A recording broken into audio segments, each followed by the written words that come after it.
Welcome to EventUp, the place where people enthusiastic about events stay in the know on the latest trends within the events industry. Live, hybrid, and virtual experiences. From virtual events to conferences, award galas, and everything in between. Here's your host, Amanda Ma.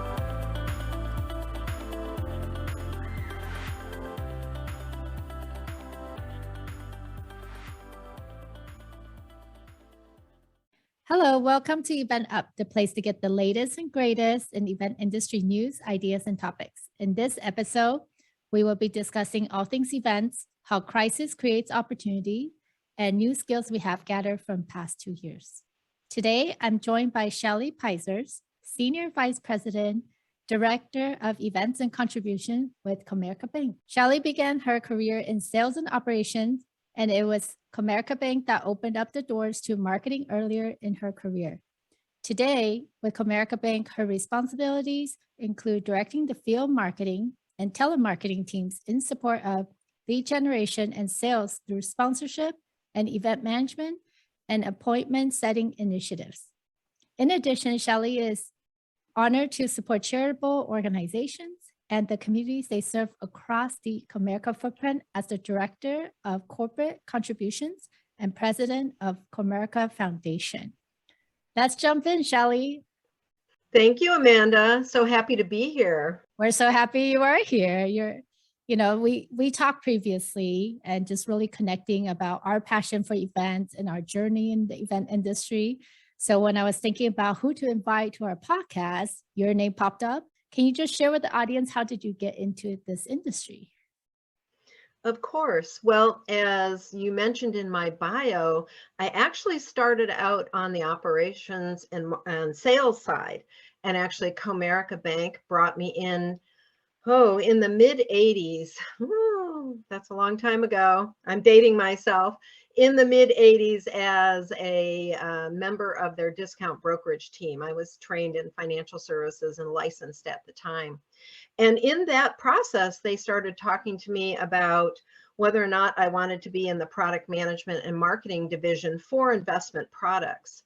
So they exposed me to marketing. Now, granted, my college degree from Michigan State University was actually in criminal justice. I had no intention of being in a bank in financial services, let alone in event or experiential marketing at all. So it was completely organic. It was completely by accident. But what they said to me was, you seem to have this acumen for understanding what potential clients or prospects need, matching that to what we as a bank can deliver. And I was trying to reconcile that, and I think it's because my minor's in psychology, and I've always been fascinated by people. So I moved into marketing, but I had nothing to do with events for years. Worked for them and for some other major banks on the West Coast later in marketing, product management, strategic analysis, budget management. So I had different banks train me across the spectrum of different marketing disciplines. And then I left for a while. I had my children. One of them is special needs, and I had to stay home and I had to make decisions. So I went to work for my husband, who happened to be in a marketing agency calling on major automotive companies. I would work for him whenever I could, part-time, and as the kids allowed. And I rebuilt my work access or working back into the business environment through his agency. And he was primarily a video production company. A few years into that, the companies that were hiring him, which by the way were all Fortune 500, said, "You're producing all these great videos for our events. Why aren't you managing our events too? You're so meticulous." And my husband looked at his partner and looked at me and said, "Why aren't we doing this?" And I was, again, just a part-time mom and marketing consultant helping him out. And he said, "Could you take this on? Could you start to manage the event side along with me?" So we kind of came up to speed together. So I was very much in a company like innovative marketing. We were doing all that production, and my husband was teaching me this discipline. I really do credit him with a lot, but then of course I came in with the marketing discipline. So that's kind of how I got started. It was on the agency side, just like your company, Amanda. And it was Comerica that found me again in that company and hired me to come in and talk to them about field marketing and get that discipline shaped up. Field marketing as defined, anything on the ground that happens, event related, prospect, customer, lead generation. So when we talk about that, it really is kind of the event experiential side versus traditional advertising, direct mail, digital advertising. All those things take place and support our events, but I'm responsible for the on the ground guerrilla marketing between the organization and the communities we serve. I love how you started your events journey so organically, and then how it came back in full circle. That's exactly what happened. I mean, we laugh about it and we said, obviously it was meant to be. And when Comerica hired me back much later, many years later, and I was back in the corporate environment, I realized how important the agency training was for that. You know, I would have never deliberately chosen a job that was event and experiential had I not worked through my life and what I did with my husband at his agency. It wouldn't have gone that way if that hadn't happened, I don't think. But when they hired me back, I kind of had the choice of how I would manage within the guerrilla marketing, field marketing field. And certainly events were the primary vehicle. So I think when I came back in as a manager, I had to learn that specific discipline on the corporate side. I knew it from the agency side. I knew what clients wanted, but it's different when you're on the corporate side. It's the other side of the coin. Yeah. So I was opposite of you. I did corporate first and then started my own agency, but it's true. It's different, right? Your quote unquote clients is also different. And there's also internal politics when you're in a corporation, big corporation, especially, right? So it's kind of how to navigate through all of that as you're in an internal big company. In terms of, you've done so many events, Shelly, and I follow you on LinkedIn and just always really love what you have been working on. What is one of your personal favorite events that you championed at Comerica? Well, I have a real passion for supporting women in business. And yes, right. And I am so grateful to Comerica Bank in that they also recognize that not only was I passionate about it, but it connected to us as the leading bank for business. It made sense from a brand standpoint. So when we started to explore a small grassroots women in business luncheon that was taking place in Southern California when I was hired back into Comerica Bank, myself and my team members said, there's some real opportunity here to take this to another level. It really was just a luncheon get together, and we brought in some event and experiential discipline to it.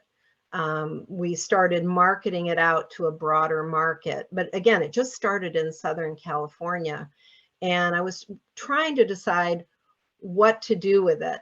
And so we labeled it the Comerica Bank Women's Business Symposium. And boy, that was, 13 years ago. We're getting ready to have our 25th event over 13 years, 25th. It has gone from a small local Southern California luncheon with a handful of bankers, a couple of speakers, and some community partners to a national series of events for the company. It's what we call one of their level 1 branding projects because it resonated with women all over the country. And what was fun about it was we were able to scale it. So we were able to take this luncheon and say it has so much more potential. We added significant sponsors. We added much more sophisticated audio, visual, and staging. We added in a whole marketing plan behind it. And the company said, you take it as far as you want. You have the endorsement to do that. And we were able to do that. So I thank my CXO, Jim Weber, at Comerica for saying to me, do you think you could do something with this luncheon and make it bigger and better? And my answer was yes. And he said, go for it. And that was about 10 years ago. And again, now we're getting ready to do the 16th annual and the 25th event. And I just love it because it's continual outreach to women in business. The theme is learn, connect, and grow no matter what. And we think about that and we stay true to it. And the response has been overwhelming nationally. It's the biggest event of the company.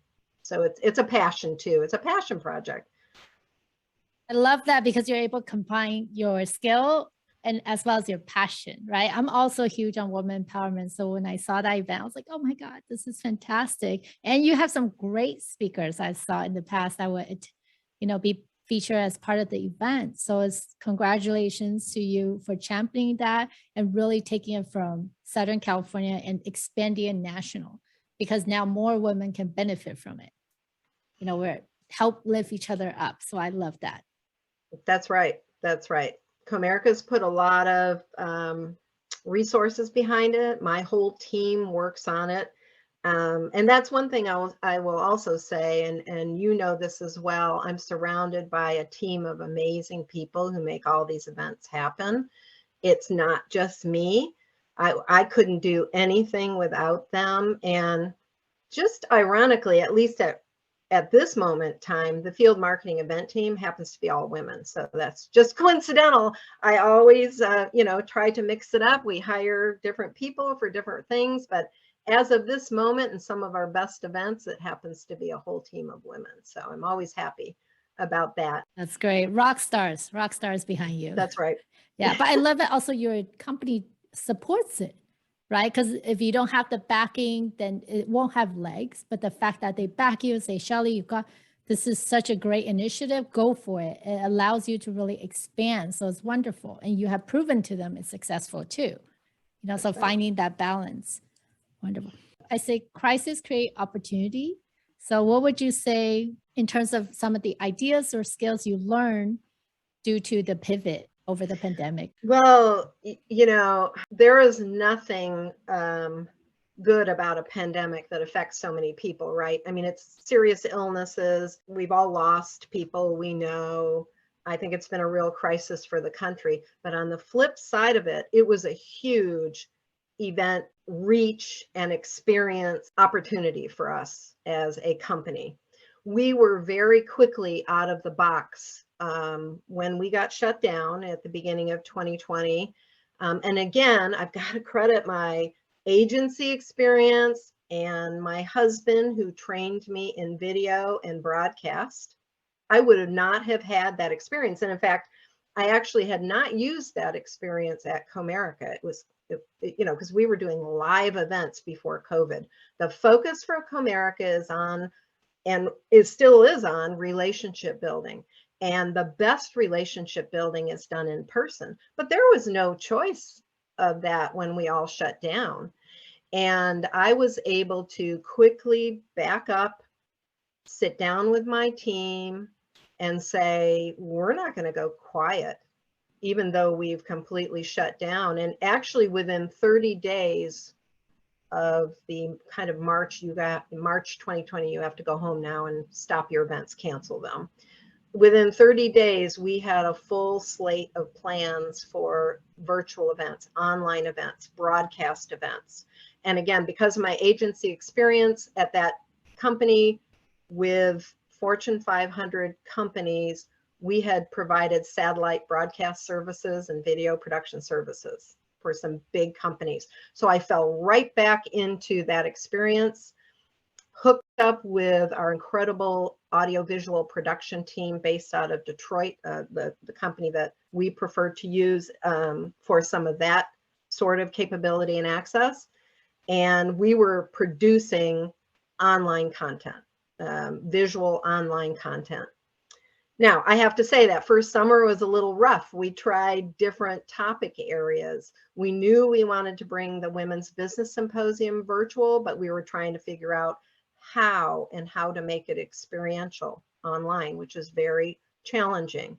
So, but we also tried other topics. We tried business topics. We tried some special guest speakers.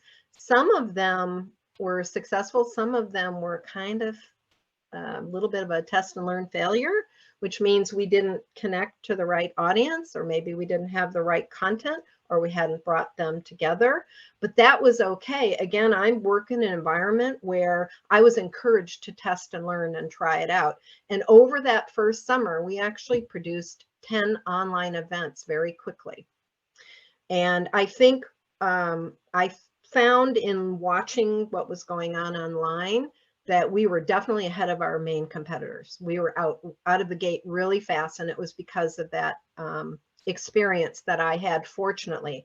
None of my team were trained in this area. I had to bring all of them up to speed really quickly, but they were great. They got right on board and said, we can do this just like any event. We're going to learn this technology, right? Because now we were completely relying on technology.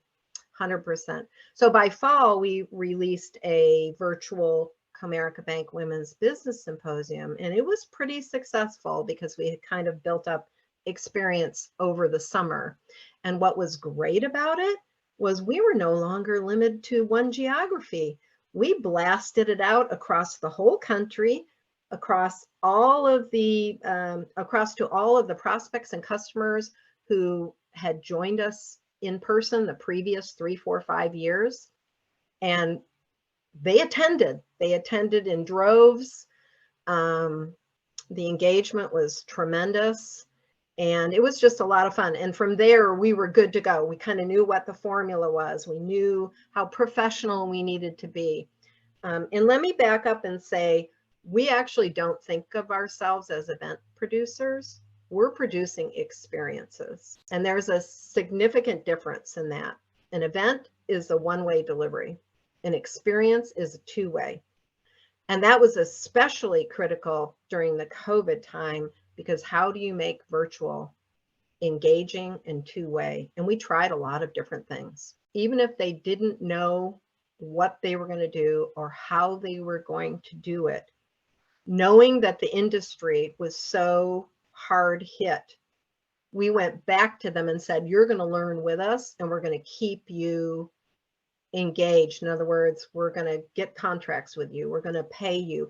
So we were literally trying to keep our small business vendor partners going because we knew their physical event business had shut down. That's so wonderful, because not everybody did that. A lot of companies really just stopped, right, because of the pandemic, and then they want to revisit. So it's truly wonderful to hear that that's something you guys did.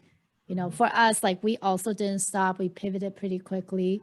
I think you and I talked about this. Within 3 weeks, we did 1,000 people gala virtually, right? And that really gave us, you know, at least as an agency, the boost, like, hey, we can do this, right? And also for other clients, like, oh, that is possible.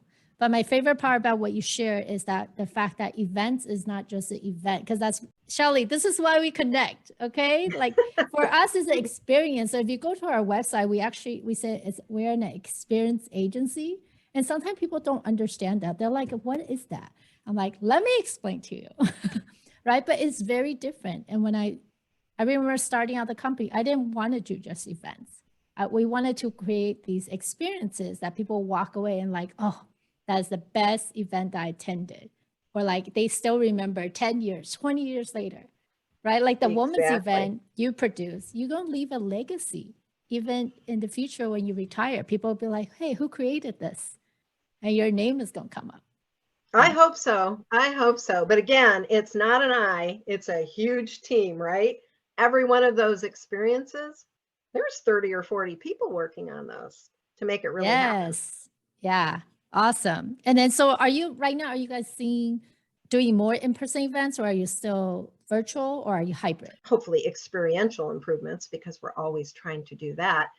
But the large scale events, so our upcoming Comerica Bank Women's Business Symposium on April 29th in Southern California, there will be one segment of it, but for that constituency that we've built, especially over the last 2 years across the country, they can still join us to hear quality content and benefit from a really professional high-end speaker. So that will continue, and we'll keep doing that throughout. And so I'm just thrilled. Yeah, we're back. We're totally back, but we're back in a hybrid way too, which I know everybody's talking about. And I truly love that educational, especially when it comes to educational components, that it can be virtual, because there are days when I'm just so busy, but there's like an event I want to go to.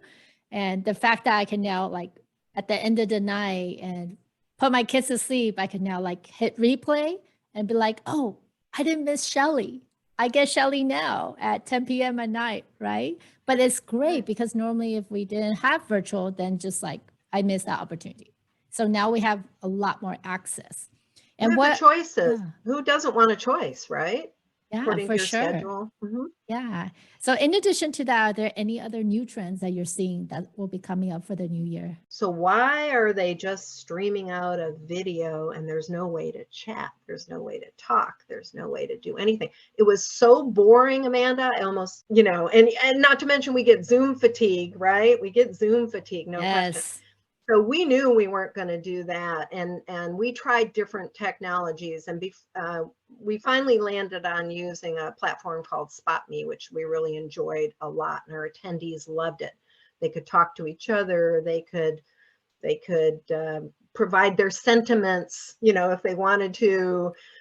Give applause. They could add comment. There was a whole myriad. They came in kind of on a portal that was like almost like a Facebook, right? So they enjoyed that. They were familiar with that. They could post through social media. So we tried different technology, and I think people are going to have to continue to do that.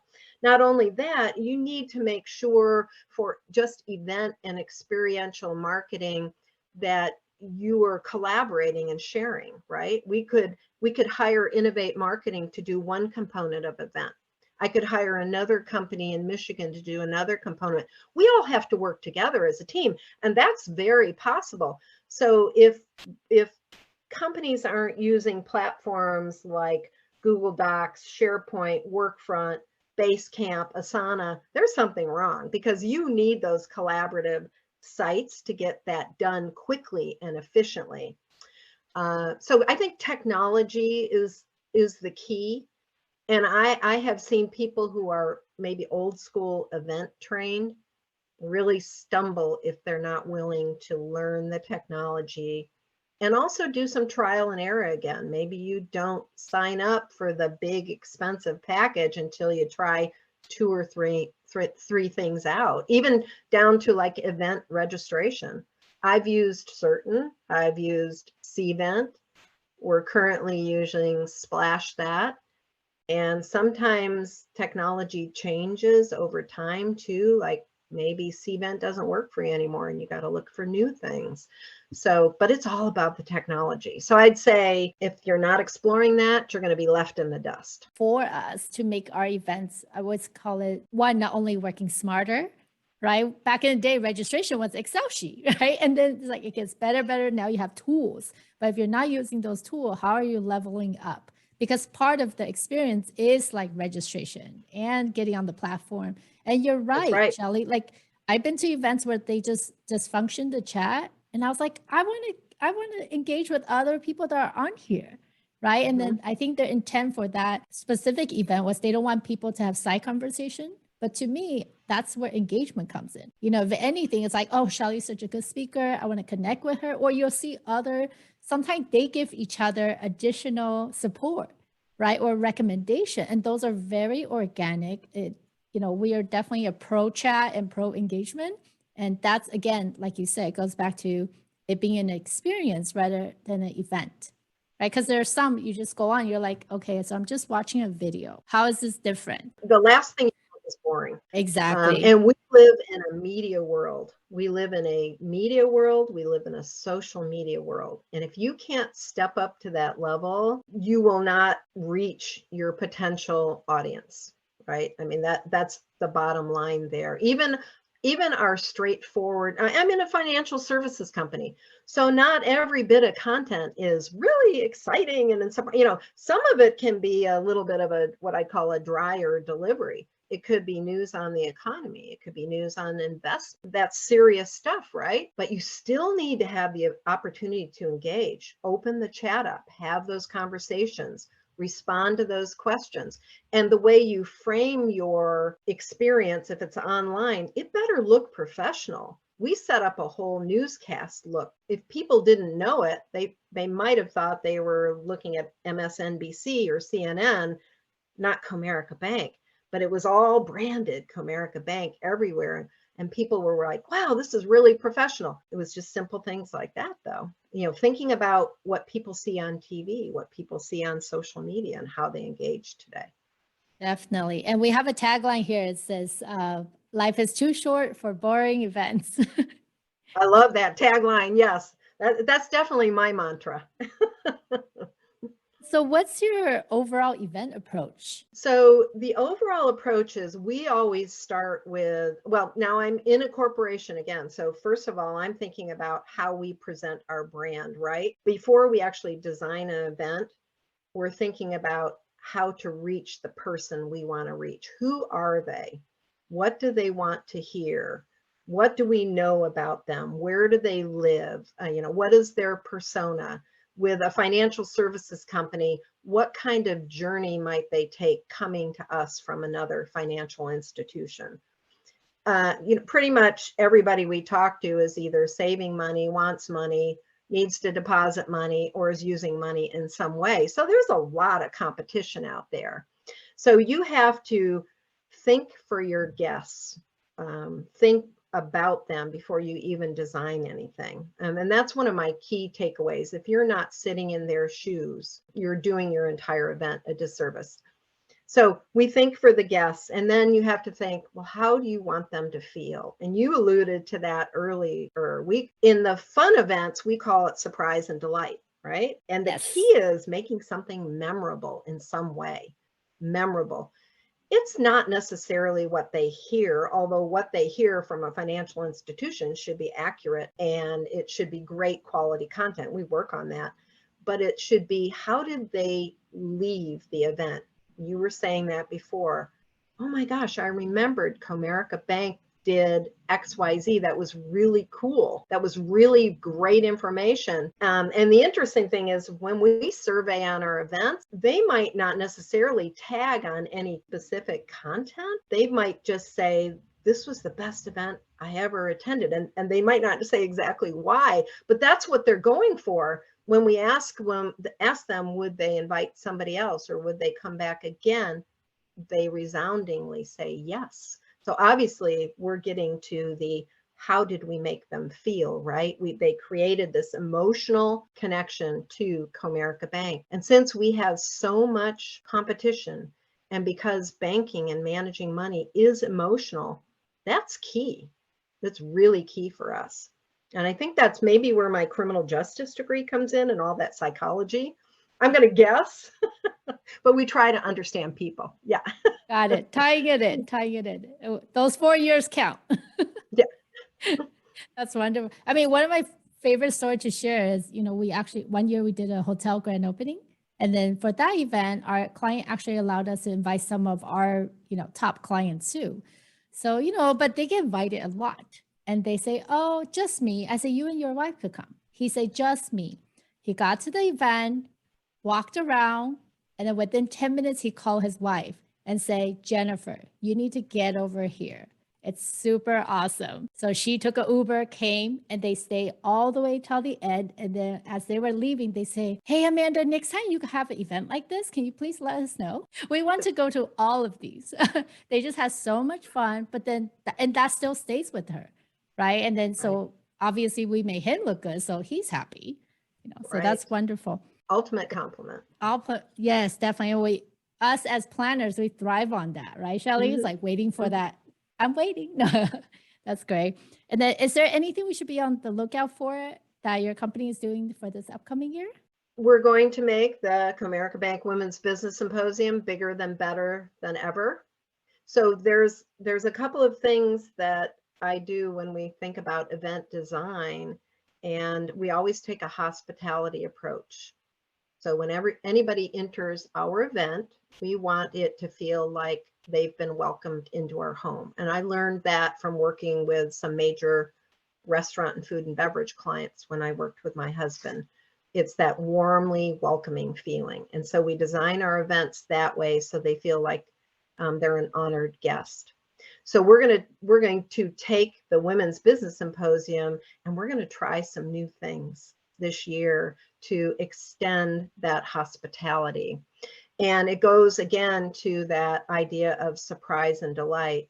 So one of the terms that we've coined when the content is right, when it's appropriate, which it is for the women's events, is edutainment. So we provide education with an entertainment factor. So we call it edutainment. And that's been very successful with the women's event. So if anybody attends our event in April, there's actually going to be an entertainment piece to that as well. And that's what's making us different than other women's conferences and symposiums, that little entertainment factor. So you'll see a little bit more of that where it's appropriate. Then we're making sure that we're leveling up, eventing up the VIP experience for select clients and prospects too.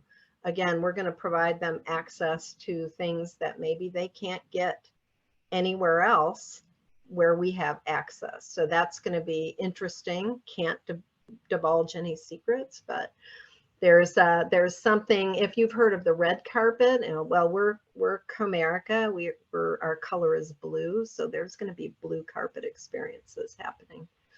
But we're always trying to keep it fresh, right? I spend and my team spends an inordinate amount of time on social media. We're watching what's trending and we take inspiration from that. We don't follow the trends. We need to align it with the brand, but we take inspiration for what's hot. What are people talking about? You have to constantly stay relevant. If you don't, again, you're going to be lost in the dust. 100%. We're so aligned and so similar because we look at social media too, also TikTok. Like 2 years ago, you remember the tie-dye, going through the tie-dye, that was super popular. So we did experiences around that. And then just like different thing that you definitely had to stay above so that people come, they're like, oh, I didn't get to try that before, right? So kind of building on those experiences.